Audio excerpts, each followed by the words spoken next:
esta semana o Parlamento Europeu ia discutir e votar o parecer sobre o TIP, aquela parceria transatlântica de que falávamos aqui ontem com o eurodeputado João Ferreira.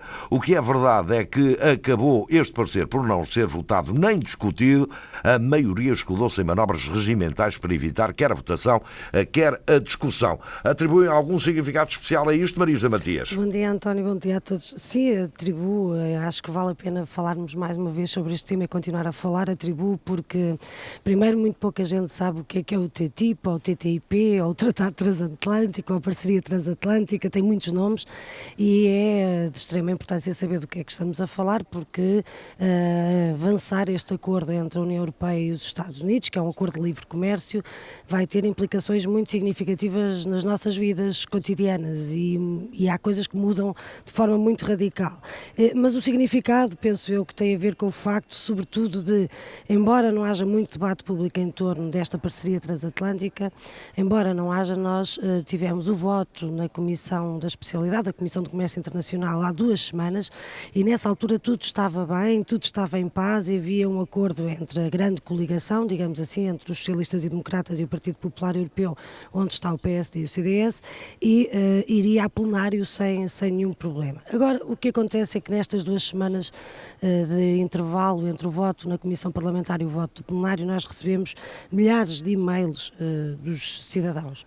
E se alguns grupos parlamentares, como é o caso nosso, já tinham uma posição muito crítica relativamente a este acordo, aqueles que não tinham uma posição tão crítica começaram a receber uma pressão dos cidadãos de tal ordem que, de facto, não se fez o voto.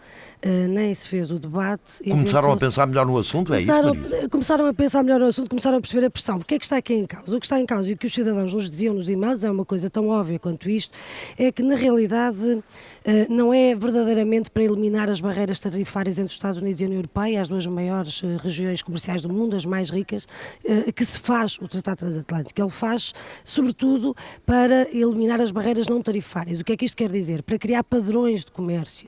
Isto implica eliminar barreiras e áreas fundamentais para nós. Por exemplo, na segurança alimentar, nós não usamos o mesmo nível de pesticidas ou de hormonas na carne que se usa, por exemplo, nos Estados Unidos. Ou nós temos legislação, por exemplo, contra os organismos geneticamente modificados, que nos Estados Unidos não existe e que circulam livremente, como se sabe.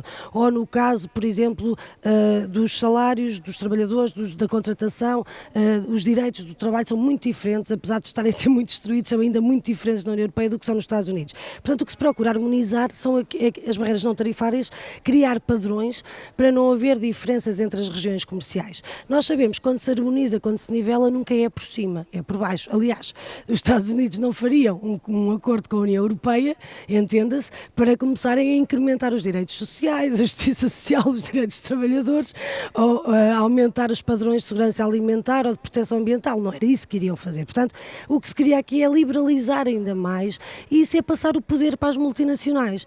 E com um elemento muito, muito importante lá dentro, que são os chamados ISDS, ou seja, os tribunais arbitrais, que esta proposta tinha esta ideia incrível de que em caso de conflito entre uma multinacional e um país, por exemplo, se criasse um tribunal arbitral, que já existem vários, aliás, e já tiveram maus resultados em muitos casos, em que o Estado nomeava um dos árbitros, digamos assim, a multinacional nomeava um outro e havia um terceiro que teoricamente era independente e depois o que fosse decidido em resultados desse conflito seria aplicado. Por exemplo, imaginemos, assinamos o acordo, uma multinacional investe em Portugal, porque isto tem a ver também com investimento, e a seguir dizia, bem, o governo que tomasse posse dizia vamos aumentar o salário mínimo e a multinacional dizia não, desculpem, mas não podem aumentar o salário mínimo, porque quando nós assinámos o acordo, nós tínhamos uma perspectiva de ganho e de lucro que vamos reduzir se vocês aumentarem o salário mínimo. Portanto, estão proibidos e vamos aqui para um tribunal arbitral. Eu estou a simplificar muito, mas na realidade isto já aconteceu.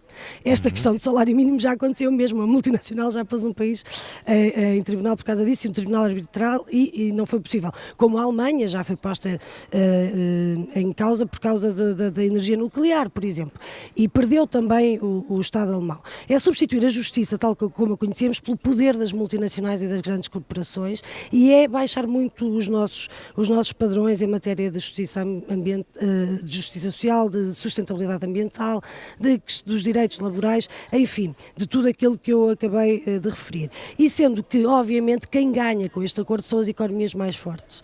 Eu penso que os deputados e as deputadas que passaram a apresentar emendas, nós tínhamos mais de 50 emendas para plenário, mas no total acabaram por ser cerca de 200, e foi isso que veio, aliás, invocado como uma desculpa para não se fazer o voto, porque havia emendas a mais e não se fazia o debate. Mas, na verdade, foi a pressão dos cidadãos que eu acho que tem que continuar a existir. Isso foi o que foi fundamental esta semana, porque agora começa-se a conhecer um bocadinho mais dos contornos deste tratado e nós não podemos permitir que ele seja aprovado de maneira nenhuma. Não é por acaso que se lhe chama o cavalo de Troia, porque ele é encapotado para concluir, porque é um processo encapotado para alterar completamente o modelo de democracia e de economia que conhecemos, onde as economias mais fortes claramente que ganham, mas nós não ganhamos, como de costume ganham os mais fortes e os mais fracos ficam ainda mais prejudicados, onde pode-se perder milhões de postos de trabalho. A própria Comissão Europeia aponta com 1 milhão de postos de trabalho perdidos na União Europeia, a Comissão Europeia são os dados dela, e portanto o cavalo de Troia, na história original, quem ganhou foram os troianos. Eu espero que nesta quem ganhe sejam